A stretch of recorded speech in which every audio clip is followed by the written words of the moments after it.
Dead Mothers and Dead Fathers, the title of my message today. Tomorrow is Memorial Day. I'm sure you're all aware of that. We first moved to Arkansas many years ago. And it may be this way in other parts of the country. I just maybe first noticed it. They call it Decoration Day. And maybe it's that way in other parts. I don't know.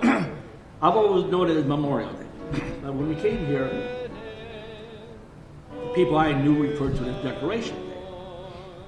And Memorial Day, as I was raised, was pretty much focused on honoring the fallen soldiers and so on.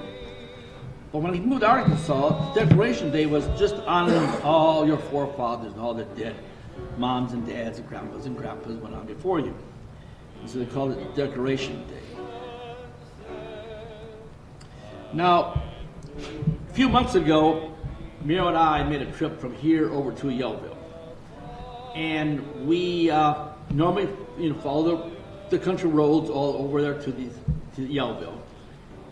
But when we come back, we always come back a different way. So this one day, we decided to come back the same way. But we're not familiar with it. And we came to a junction road, so I was supposed to go right or left, which way. Coming didn't make any difference, we knew. But going back, we weren't sure what we were supposed to go. And so we got to this one junction. I said, we're supposed to go right or left? She, I don't know. I said, I don't know either. So we turned right. And it was a road, just like the one we were on, but within a very short distance, narrowed down, then narrowed down a little bit more. Then it turned to a two-rut road. We passed a house off to the right. So Miro wanted to turn around, but me, I'm more the adventurous one. So I'm following a two-rut road and it kept going. I want to see where it went. And all of a sudden, came to a clearing. It was an old church. And long abandoned. And so we got out and we walked around.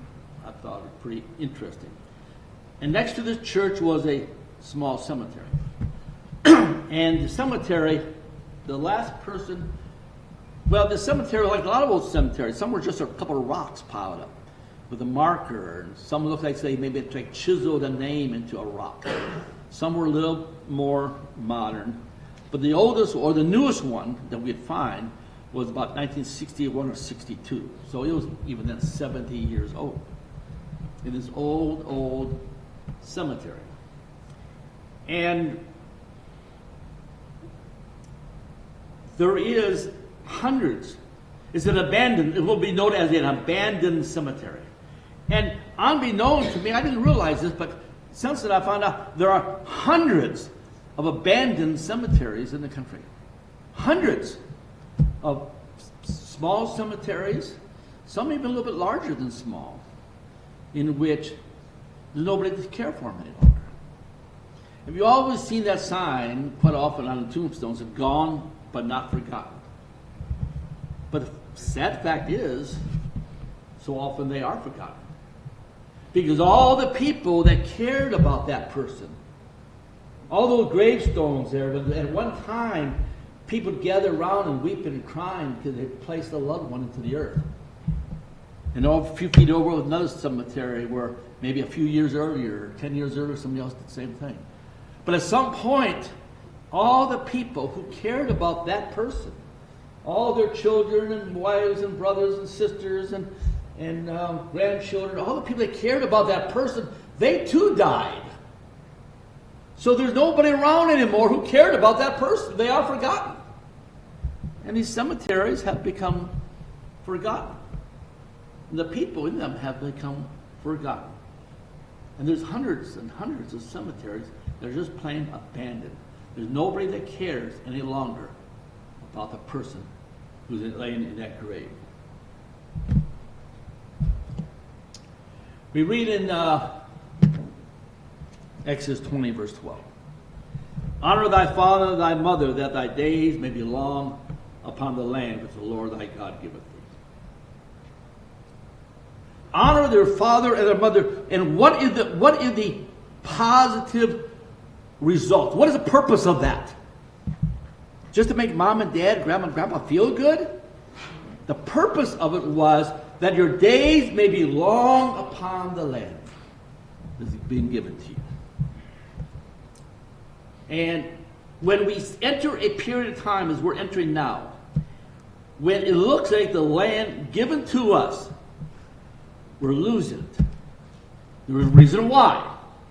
Because we no longer honor our fathers and our mothers.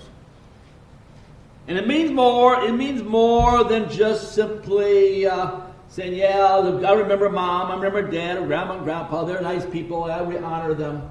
It goes into honoring their faith, honoring their heritage, honoring who they were, their ideals and values. That's what that means. So we're going to be talking about dead mothers and dead fathers and dead people. Most of us,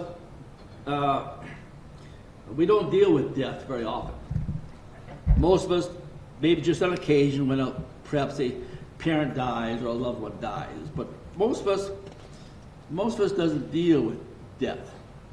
Now, those maybe Brittany, who in nursing, maybe she does a little bit more, but certainly people in nursing homes, people that are caring for people in nursing homes, they deal with probably on almost a continual basis. They deal with somebody who is passing away, and in their profession, they witness death quite often. The trouble most young people have is that when they see an old man or an old woman, they only see the old. They don't see the man. They only see the old. They don't see the woman. They only see an aged face. They only see a bent over body. They only see some shaky steps. They only see a feeble voice. That's all they see. They see the old. They don't see the man or the woman. Now, Solomon gives kind of a depressing analysis of getting old. We're going to read it. Ecclesiastes 12, verse 2. When you get old, the light from the sun, moon, and stars will grow dark. The rain clouds will never seem to go away. At that time, your arms will shake and your legs will become weak. Your teeth will fall out, and you cannot chew. And your eyes will not see clearly. Your ears will be deaf to the noise in the streets, and you will barely hear the millstone grinding a grain. You'll wake up when a bird starts singing, but you'll barely hear the singing. You will fear high places, and will be afraid to go for a walk. Your hair will become white like the flowers on an almond tree. You will limp along like a grasshopper when you walk. Your appetite will be gone. Then you go to your everlasting home, and people go to your funeral. He does end that chapter, though, and the whole book of Ecclesiastes kind of points to this truth, is that your life is very fragile. Your life is very delicate. And people need to be very careful about their lives. One of the verses I like, I don't have it on the screen, he tells young people, go out and have fun, enjoy yourself. But remember, in all your enjoyment, in all your fun, just remember, someday you're going to stand before God. So he ends that chapter 12, with fear. The conclusion of the whole matter, he says, with fear of God, for this is the whole duty of man. The whole duty of man. So we have a bunch of old people. And a lot of old people have gone on and passed on. And unfortunately, most people don't take time to learn about the lives of old people. In a self-confession here with Meryl and I, we had our dear friend Tex, who used to come to the church on a regular basis. Regular basis, not every week because he lived a distance away. It wasn't until after he passed away we began to really learn about this man, reading his papers, and reading his notes, and looking at the books he read, and the things he did. He had really a full life. Only thing we ever saw was this nice old man who would come to church occasionally. We never really appreciated the value this man had. It's sad. We're all guilty of it. And so we fail to learn the lives of old people because we just see the old. And these people are now old, frail, much more frail than any of the old people here in church, I want to add. At that time, at one time, they were young. At one time, they were vibrant. At one time, they ran up the stairways. At one time, they chased after their children. They had busy schedules, and they were building families, and they building communities. Sometime we forget to look at that. I remember the dear friend we had, he passed away about 2 years ago. But most of you remember Mr. Cannon. Mr. Cannon would come to church here and he could hardly walk. He could hardly hold a cup of tea because his hand shook so bad. He had no grip to it. When he shook hands, he had no grip. And yet Mr. Cannon one time was a fireman. And it takes a lot of guts, it takes a lot of strength to enter into a building that's a blaze of fire and rescue somebody. But most people didn't see that. They saw a shaky old man. I have a picture, I don't have it on the screen, but I have a picture of Miro's grandma. And the picture, if I had it on the screen, it would show an old lady, small and feeble. And when her husband died, she was left a widow with 9 children. She kept the family farm secure without any help from the government. And that whole family became almost annoying to some of us, fiercely independent and fiercely strong. And someone in your family was the same way. I don't think, when I mentioned Miro's grandma, I don't think that's unique. I think you all can sit back and think of people in your family, same way, strong and independent. The kind of person who built this country. So when Miro's grandpa died, little grandma had to sometimes, because she had 9 children, corral the bulls, herd the dairy cattle, ensure that rows of corn and potatoes and other crops were planted. That's the farm Jason and Amanda had gone to visit this weekend. And make sure they all got harvested. She was a small woman and would have to stand on a stool to harness the team of horses that they used to plow the fields or make a trip into town. Miro's aunt, Rose, passed away a number of years ago.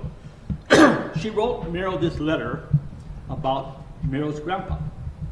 And I'm pointing out here, but like I said, you all have, this is not unique. You all have family that can tell the same story. But it's just her story. Aunt Rose wrote this. She said, I was thinking of my father so many years ago. I remember how my father often, in the winter, this is northern Michigan, cold. Oftentimes in the winter, would harness up the horses early in the morning. So it would be sometime in the 1920s. Often in weather 0 or below. And would leave the house around 5 a.m. Of course, in the winter it was dark, and he would travel into town to get much needed groceries and supplies. Things like flour, coffee, sugar, and no doubt other things. He wouldn't be back until late at night, around 10 p.m. Town was only 20 miles away. But back then it was a long trip. He had a buffalo skin coat, but would have to get off the cutter or sleigh and run beside it to try and keep warm. He always had a small bag of candy for his kids. Then he had to unhitch, when he got home, he always had to unhitch, unharness, then feed and water the horses before he ate supper.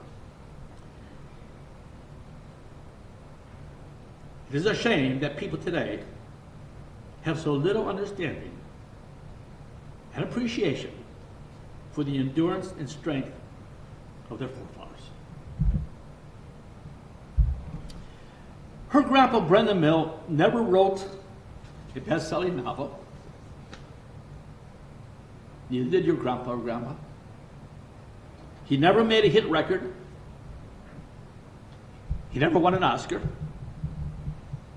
He never protested or demonstrated. He never did anything that would ever gain recognition or fame.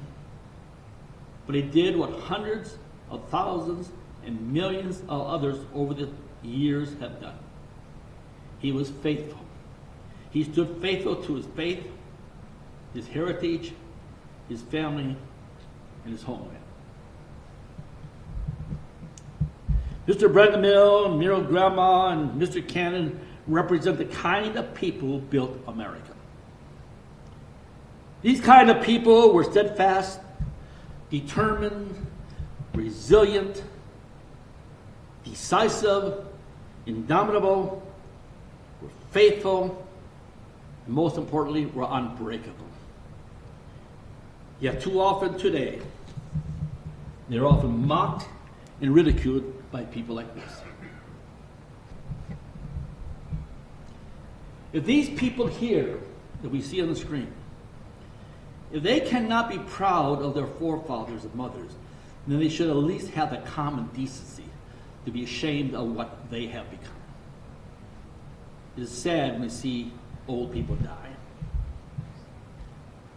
Do we ever feel remorse? Because it's not just their death. We're watching the death of a character, death of ideals, death of values, death of a faith, death of a culture that our people built and today ridiculed, trampled, and trashed. Even by our conservatives. Even by conservatives we see on TV or even on the pulpits. Because they might say, well, yeah, your forefathers strong and courageous and all this sort of thing, but they're all ashamed of their racism. They're all ashamed of them. Oh, they messed up on that part. We have to apologize because we're all racist. Shame on them. And even on conservative TV now, we have homosexuals that are representing our cause. Fox News has Rick Grinnell, an openly gay, used to be an ambassador to I forget what country. Guy Benson, outspoken, very well-spoken, conservative, but openly queer, as a spokesman for conservative values on TV. We have Tammy Bruce, an open lesbian, a spokesman for conservative, pro-Trump, pro-conservative values, pro-America first. Chadwick Moore is another one. And then I remember when that freak, Bruce Jenner, Caitlyn, ran for governor. Not as you say all, but so many of the conservatives were all giddy over this. She, I get a kick out of that. Hopefully can unseat Governor Newsom. They're all giddy about this conservative. Is that what we'd be reduced to? That we have these perverts now representing us?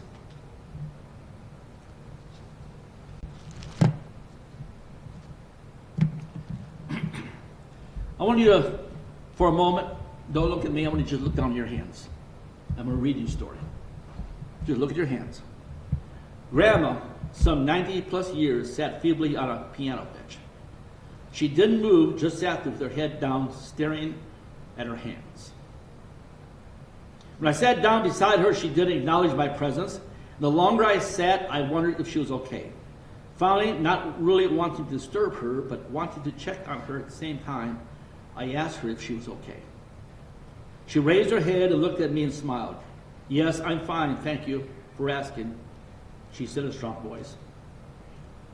I didn't mean to disturb you, Grandma, but you're just sitting there staring at your hands. And I want to make sure you're okay, I explained to her. Grandma said, have you ever looked at your hands? I mean, really looked at your hands. I slowly opened my hand and stared down at them. I turned them over, palm up and palm down. No, I guess I had never really looked at my hands. I tried to figure out what she was trying to say. Grandma smiled and related the following story. Stop and think for a moment about the hands you have, how they have served you well throughout your years. These hands, though wrinkled, shriveled, and weak, have been the tools I have used all my life to reach down, grab, and embrace life. They braced and caught my fall when I was a toddler before I could crash to the floor. These hands put food in my mouth and clothes on my back. As a child, my mother taught me to fold them in prayer. These hands tied my shoes and pulled down my boots. These hands held my husband and wiped away my tears when he went off to war. They had been dirty, scraped, raw, swollen, and bent. They were uneasy and clumsy when I tried to hold my newborn son. Decorated with my wedding band, they showed the world that I was married and loved someone special. These hands wrote my letters to him and trembled and shook when I buried my parents and spouse. They have held my children and grandchildren, counseled neighbors, and shook in fist of anger when I didn't understand. These hands covered my face, combed my hair, and washed and cleaned the rest of my body. My hands have been sticky and wet, bent and broken, dried and raw. And to this day, when not much anything else on my body works well, these hands hold me up, lay me down, and again continue to fold in prayer. These hands are the mark of where I've been and the ruggedness of my life. But more importantly, it'll be these hands that God will reach out and take when he leads me home. And with my hands, he will lift me up and to his side. There I will use these hands to touch the face of Christ. This person said, I never looked at my hands the same way again. God reached out and took my grandma's hands and led her home. When my hands are hurt or sore, or when I stroke to the face of my children, my husband, I think of grandma. I know she has been held by the hands of God, and I too want to retouch. I do want to reach out and touch the face of God and feel his face upon my hands. Our forefathers gave and worked a tremendous hardship to build our country. Now, along beside here, the church, we have some bunkhouses, as you know. And when the bulldozer came and cleared that land, it took about 4 hours to clear that whole hillside.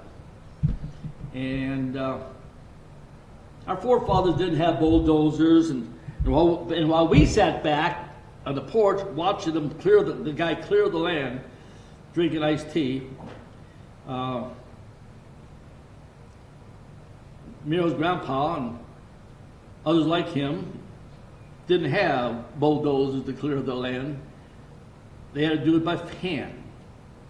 It wasn't just a few hundred feet, but it was a 20 or 40, 80 or 100 acres or more of huge trees. What has happened to our country? What has happened to us? How did we get from this to that? When did it happen? And why didn't we stop it? We have forgotten the old ways. We've forgotten the path. Now, don't make any mistake. I sincerely believe that our forefathers were around today. They probably would have liked to have bulldozers. I'm sure they would have used them. I'm not saying that we should give up on our modern tools. The problem isn't what we have become on the outside, but what we have become on the inside. That's where the problem is at. These dead mothers and fathers, the sons and daughters of Europe, God's covenant people, the ones who built America, they built it by the sheer strength of their will. And it was this iron will that allowed them to conquer a continent. On September 9, in 1850, just 67 years after we won our war for independence from Great Britain, California, a continent away, became the 31st state to enter the Union.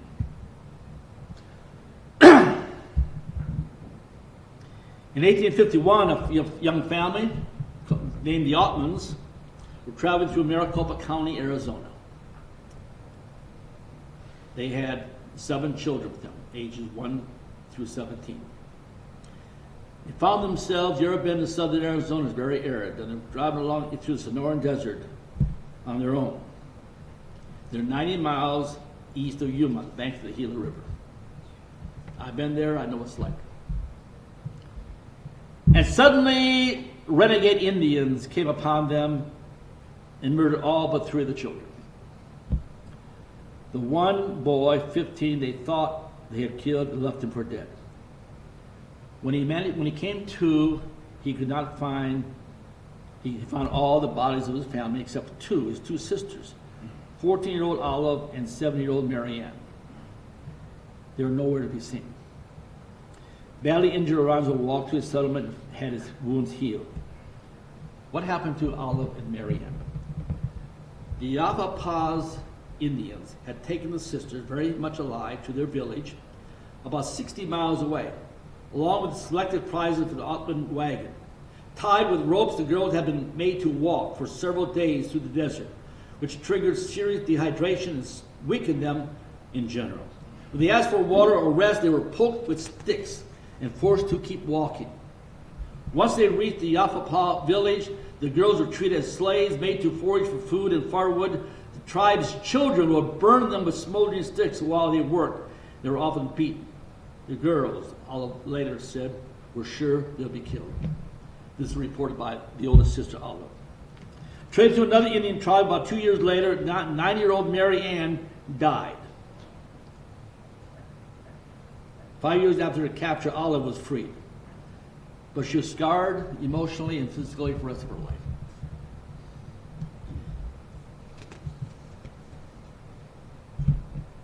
Now all these dead mothers and dead fathers are looking down upon us. They would ask you, what have you done? We worked and toiled and wore out our bodies, breaking our backs, give you an inheritance. What have you done with it? Look at yourselves and look at your country. We have become disconnected, a disconnected generation. The enemy threatens us with white genocide, not because they are strong, but because we have become disconnected. The question we face, can we reconnect again? Your young family, can we connect?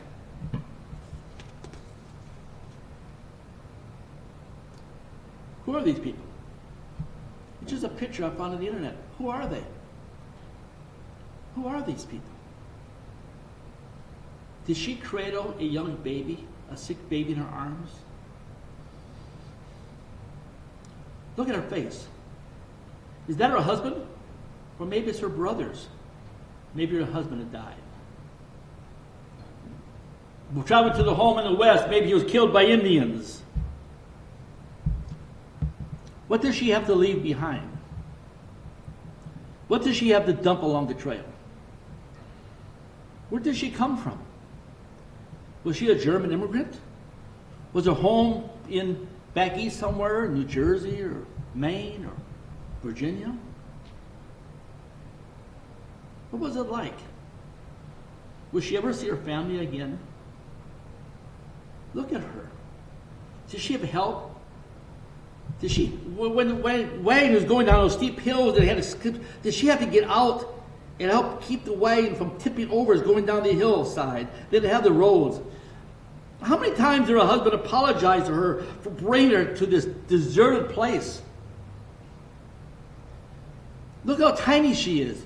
Did she have to strain and hold the wagon up while they changed a broken wheel? Did she have to help harness the horses? Was she afraid of the horses, but did it anyway? Did she have to defend herself from the Indians? Is she afraid? Did she bury a baby in the unmarked grave along the wagon trail? What is their history? We'll never know. Did she have to sell everything they had to buy a team of horses? I wondered, did they even make it? Did they ever get to the homeland they were seeking in the West? Or maybe the very next day after the picture was taken, they were killed by Indians. Perhaps she and her baby were carried off. We as a people, we look for hope in this nation. We look for revival. What we need to do is reconnect with our forefathers. That's what we need to do. And we're told that in Malachi. I don't have it on the screen. Malachi 4, verse 5. Behold, I will send you Elijah the prophet before the coming of the great and dreadful day of the Lord. And he shall turn the hearts of the fathers to the children, and the hearts of the children to the fathers. As a message of reconnection before the final day. The hearts of the children, we this generation, we represent the children of all our forefathers, all those dead mothers, all those dead fathers, the long forgotten graves. We represent the children of all those. And we also represent the fathers and mothers of all those who come after us. And we are that connecting generation to connect our fathers to our children. Can reconnect with their faith. Reconnect with their blood. So when we see the tombstone gone or not forgotten, we say, we haven't forgotten you. We haven't forgotten you. We may have forgotten the memory of who you are, but we haven't forgotten your spirit. We haven't forgotten your courage. We haven't forgotten your valor. We haven't forgotten your faith. We haven't forgotten your character. So in closing, we may have forgotten the names of people. But we can't forget the character of those people. We have to once again, remember not only who we are, but we have to remember what we were. Let's close the word prayer. Our Father, we ask that you bless our words and bless our efforts and bless our activity and bless our evangelism and bless every person we come in contact with. And we take this message of hope and deliverance to our people. May you hear once again, remember not just who they are, but remember who they were. And reconnect with our forefathers. And once again, remember that God has not forsaken us. He has not forsaken his people. In your name we ask it, amen.